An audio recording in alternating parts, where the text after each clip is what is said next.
cool weather later on this afternoon. You see just a little bit of that cloud cover up for our mountains, but nothing really impacting us whatsoever. We stay completely clear, and that helps warm us up. So we're at 46 degrees right now, 42 for Taft. Down in Lebec, take a look at that.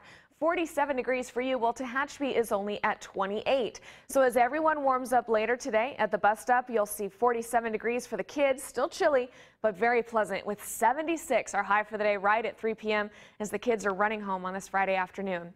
So let's take a look at that traffic now. Everything looks great here in central Bakersfield. I just checked with the CHP. The rest of their highways are looking good, so there shouldn't be anything to slow you down. Just take your patience with you on this Friday morning. We all want the day to be done so we can get into those 80s for tomorrow. Aaron and Larissa. All right, Elena, thanks. Well, weeks of posturing and finger pointing by Congress has the country hours away from forced